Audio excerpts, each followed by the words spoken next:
Joining us now from the Province and Post Media, our Tuesday regular, Mr. Patrick Johnston. We missed you in Penticton, buddy. It was a great time had by all. We saw the coups there, so next year you get the assignment, all right? Trade out. Yeah, that's how it works. I mean, I got to go to the draft, and he got to go to the Young Stars, and I'm going to training camp. Okay. And I got to go to Tofino. Well, you take good care of JPAT up at Whistler later this week. All right? I will. You got to go to Tofino to cover that story. I don't know if that was a win necessarily, but I hear you. Yeah. I mean, the weather was beautiful, but tough one to work Even through. when the weather isn't beautiful, Tofino is awe-inspiring. No, for sure. Absolutely. Yeah. That's the best part about going to Amazing. Tofino. I understand you had a chat with Jim Rutherford. I did. Yeah. What did you learn? Well, working on a profile, so that's coming sometime soon. I'm not actually sure when we're going to put it out, but Like full profile, going back to early days sort of thing, or more just how this, yeah. I had a great chat with him yesterday about a lot of stuff. Obviously, I've been talking to people that work with him and trying to get some insights into who this guy is as a leader, and sort of who he is at this point in his career. So I'm looking forward to sort of assembling all that. But one of the things we talked about was this season, and I said, "What's the goal? The Stanley Cup?" ? And he sort of smiled and said, "Of course, but let's be real." And actually had a really interesting comparison point, and it tied back a little bit to something I think we talked about. When did we talk? When was Patrick Alvin? When did he talk to us? Was that last week? About JT Miller? Yes. I've lost track. Yeah. I think it was last Monday, if I'm not mistaken, or last Monday or Tuesday, coming out of the Labor Day weekend, right? Yeah. And Alvin would sort of put you looked at that Penguins team, and I think the comparison was really trying to make with Hughes and Chris Letang more than anything, but you can't ignore that these. I think sort of my thought was, and Alvin wasn't saying we're the Pittsburgh Penguins of 2016, but there was sort of a premise that was kind of floating around, and I sat there thought, well, these Canucks don't have Sidney Crosby or Evgeny Malkin, which came up in my discussion with Rutherford. And I sort of said, that was something I thought about. He says, well, here, let me tell you, let's think way back. And he brought up the 2006 Hurricanes, who of course won the Stanley Cup, and he was the GM. And he made an interesting point, which was essentially nobody believed in us in that, going into that season, that, people were picking us to finish last in the league or thereabouts. And we were playing well. Our defense, was good, but admittedly, he didn't say his defense was amazing, but he said the defense played well. Obviously, they had a great season from Eric Stahl. That I think was basically his rookie season, if I'm not mistaken. Obviously, a great performances from Rod Brind'Amour, and he said they were playing well, like things were going well, and then the big fish in the pond that season was Dougie Weight. And they traded for him in January. And he said that the effect that had on the room, he said, was incredible. These guys all of a sudden were like, oh, they think we can win. And he said it just took things up a notch. And then they traded for Recchi. And obviously, they had some dominoes fall their way. But that was an impressively solid team from top to bottom. And that was sort of the other way to win. Now, admittedly, that was coming out of a massive change in playing style. And it was the first Cap season. And, so they had some ability to play around with stuff. And this was, a team that didn't have a high amount of revenue. So they'd never been big spenders. And, he will sure, I didn't point it out, but having talked to him enough now, he would concede, yeah, absolutely. That's a different position from where we're at. This is a team that's struggling still with cap space. But his point essentially was that, crazy things can happen. They're not banking on a crazy thing happening, but, they do think this team is a playoff team. And I think in the end, there might be people thinking it's contender. I still don't get the sense they really think they're a contender. I think they think they're close, and whether they're right or wrong is, I think, a good here's my question for you, PJ. Have they convinced themselves of all of this? Yeah. Are they talking themselves into we're a contender? Because every quote, every different story I see that comes out on them, particularly since the Miller. But not even the contender part. Like, have they just convinced themselves, we can't make a deal. We have no cap space. This is our only path to reasonable competitiveness. But why can't you, I would ask, why can't you make a deal? You got to be more creative. You got to be better. Well, yeah. And I think, it was funny. I was talking to someone else about this earlier today, and in the end, Jim Rutherford of 2006 found a way to make a trade for Doug Weight. And that's if that's really the way you're talking, then you need to think in those terms. And I really do think more and more, I think they, essentially Jim came in here and didn't, really recognize the real sort of spider's web that was the cap setup, that this has been an immensely difficult thing to unwind. As much as they may want to trade OEL or Tyler Myers, those guys have contracts that are really difficult to trade in a flat cap universe. And for whatever reason, obviously we heard all the rumblings about Miller in the summer and not being willing to let other teams talk to his agent. And, if that's how you're approaching things because you wanted to re-sign the guy the whole time, well, that's kind of not trying to trade anybody. Maybe they'll move Bo Horvat. I think in the end, they've kind of backed themselves into, we have, in theory, we can play this one way. We know, so Miller's now a set cost, and Horvat, we'll see how the season goes. And if things aren't going well, we can start trying to make some moves, because at that point, Horvat will be appealing. And, at least people know, as we discussed, at least people know what Miller's worth, or, what have you, something like that. I think in the end, you're right. I think there's a degree of having to sort of talk themselves into this, because they're like, well, what else are we going to do? And that's not exactly inspiring. No. And then, I always go back. To who is at the top of all this and what his desires are. Mm-hmm. And we know that more than anything, the owner just wants to play some playoff games. And that is, as much as he may say, I want to win a Stanley Cup, the decision forever has been, let's just get in the playoffs. It goes back to the old Jim. Maybe something will happen.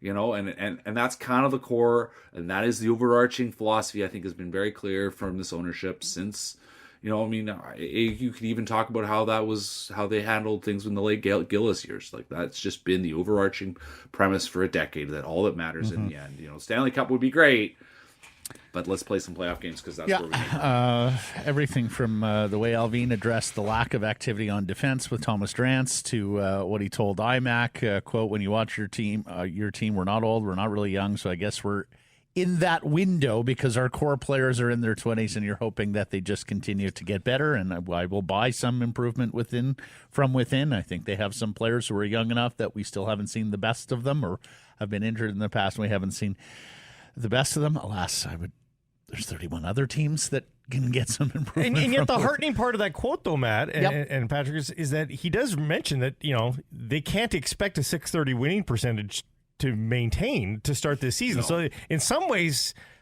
on one side of the mouth, they are being kind of realistic, right? Like they're trying to flush the second half of last year. Well, I think the other thing too is that in the end, what is Alvin's instinct? And that's towards drafting and what all the old guys said. But I think that the premise here is, they talked a game, but now we're actually going to do it. And we're going to deal with what we have right now, and it's in front of us. And as much as we might like to make trades, here we are. And that's not exactly inspiring.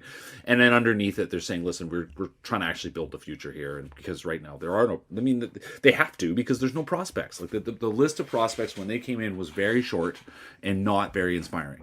And they need everything, and this is the thing, if you are going to try to do it all at once, essentially we're back to where we've been. I guess we'll see if they're a little bit more honest about what's going on, as opposed to, the difference to me, the thing to continue to watch is whether there is a return to the old approach, which is sort of throwing darts at the wall, and maybe this will all shake out. Oh, we'll sign this guy to a 3-year deal, and a year later, it didn't, it didn't work. That happened a lot. Like, Branson gets signed, he gets traded a year later. Sam Gagner gets signed, gets traded a year later. Sam Berchi gets signed, they just dispose of him. There was no process, and so that's the thing to watch: is does the process change? As much as in the end, it is our instincts is that they should be trying to make some trades, and they should be trying to change the makeup of the defense. How does all the rest of it add up? And are they making these? Tucker Poolman is a guy they keep hanging their hat on because they want to see him play for whatever reason. But let's expect Tucker Poolman signed a 4-year deal for no obvious reason. And do they make unforced errors like that, because the reason why the team is in the pickle it's in is just unforced error after unforced error. And so now, do they keep doing that? Are they able to do anything different? And I think, obviously we're still early in this, and we still got to keep watching that. Answer me the poll question today. Much of has been made about Quinn Hughes going to be experimenting on the right side of defense. Does he start the season there? Yes. I think so. I mean, Bruce Boudreau was asked about this yesterday and had some interesting comments, and it continues to be, I think, an understated talking point of how much Quinn Hughes is clearly trying to sort of imprint his way of thinking hockey on this team. Second season in a row now, we've heard from the coach saying, this is a player who came to me with an idea and we're going to explore it. I think we can say, having seen Quinn Hughes play and having listened to Quinn Hughes talk about hockey, the guy has an immense, incredible, innate understanding of the game. And this is something he said he wants to try. And I think they'll have a go at it. I think they want to see what it's going to do. Obviously, it creates problems on the left side. But if you're going to play Dermott there and you're going to try to give Rathbone some time, it shakes things out. And you want to see if OEL can have a bit more of an offensive role playing next to a clearly very talented offensive defenseman. Sure. I can see why there is a school of thought there. In the end, like I said, it comes back to this talk about Pullman. So how do you get? Is Shen going to play? Are you going to tell Luke Shen he's going to have to sit out? Again, it's that question of what actually happens with Myers. Can they actually? Are they just going to have to keep carrying on with him? Are they going to find? Is he going to be any different as a defenseman playing against a guy like playing next to a guy like Rathbone or playing next to a Dermott? Do any of those changes actually lead to anything? Is this a case of, the sum of the parts adding up to more than you actually think they might if you line them up differently? My instinct is no, because generally that's just not how it works. But with a different coach and a different approach and a little more go for it than they were trying under Travis Green and at the start of last season, maybe it shakes out, but we'll see. Alvin acknowledges Bo might be a distraction if things don't get done. What says you? Yeah, I mean, it was. I go back to what we talked about with him last week. He was asked about that. I mean, that was my first reaction the moment that it was announced that JT Miller had been re-signed. One of my first reactions was, I think this means they're going to try to trade Bo Horvat. You can, like I said, you can talk a big game about wanting to have three guys, but there's just, in terms of roster building, it makes no sense. And in terms of where, the kinds of forwards you need going forward and the roles these guys are going to have to play, to me, that speaks to a choice. Certainly, again, if there's a number that will please them with Horvat, sure, I could see it. But I just think in the long term of it all, and the sort of cautious answer that Alvin gave us in the scrum last week, just saying, listen, he's our captain. We value his leadership. We value him as a player. But there's a price. Yeah. And we'll see how that shakes out. I mean, I think we're very much in sort of how does the owner feel about the players in front of him? I look at a guy like JT Miller and I think that's the kind of player that Francesco Aquilini really likes, just because of sort of the loudness of him. How does he feel about the captain? I mean, obviously he's the face of the team, and I understand it's going to be a big part of the marketing package this season. But in the end, you've made a choice, and there's a direction in terms of leadership that's very obvious that they've talked a lot about, and how that all shakes out, I think is interesting to watch too. And I think they've been pretty clear that they value the way Miller certainly approaches the game, whether that has the sort of the positive, lasting impact they want. We're going to see. We're literally going to learn that right up in front, because JT is now one of the big dogs officially, and not just a guy that we sort of think might be. Did you catch JT with the thin blue line cap yesterday at Northview for the Jake Milford in that photo with Chad Kroger of Nickelback? And I'll say, if people are surprised, they shouldn't be. I mean, I think it's pretty clear. JT's from a small place in the Midwest, and people in the small place in the Midwest run in that direction politically. So it's a big, great world, and he plays in perhaps the most progressive bastion of any Big Four sporting league in North America. Hey, maybe that's why you don't see a lot of JT Miller jerseys at Rogers Arena. We've all known it, right? For as good a player he is, how can you see more Horvats, more Pattersons, more Hughes, more Demko? Maybe that has something to do with it. Just maybe not the same as a cultural fit as he is as a player fit. Unquestionably a great player fit with the Vancouver Canucks. Maybe he's not quite the cultural fit in the market.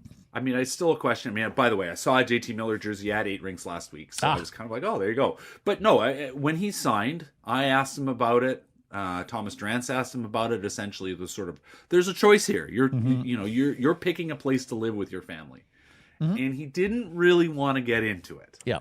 And you're like, okay, right. That's fine. But it sort of stood out to me. Here's a guy who, in the end, your instinct is, if he'd had a choice, probably doesn't get vaccinated. Maybe he does. I don't know. But just there's a thread there of people. Like that's just me guessing, by the way. I have no reason to think he wouldn't. But you're just sort of going, given how things have run down in the U.S.,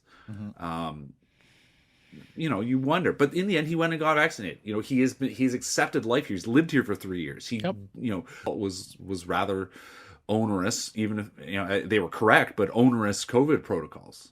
He got through that, and as far as we can tell, never publicly complained. And the one time he actually stood up, we've really heard the most from him, was when they weren't being treated right, and he spoke out for his teammates, and he was the guy ready and willing to do that. And so I'm not. He picked a hat, right? I mean, we're allowed. This is a free country. You don't have to agree with everything everybody says. But that is his right, and in the end, I think he is a reminder that while instinctually the politics he may be representing, or that he is representing by wearing a hat like that, don't necessarily align with a lot of people in this town. He is a complicated person, like so many of us are, and he cares about his team and he wants to win, and in the end, he has accepted the sort of collective approach that we tend to take in British Columbia. Even if he necessarily isn't a huge fan of it, he gets on with it. So thanks, Patrick. We'll catch up next Tuesday. Thanks, buddy.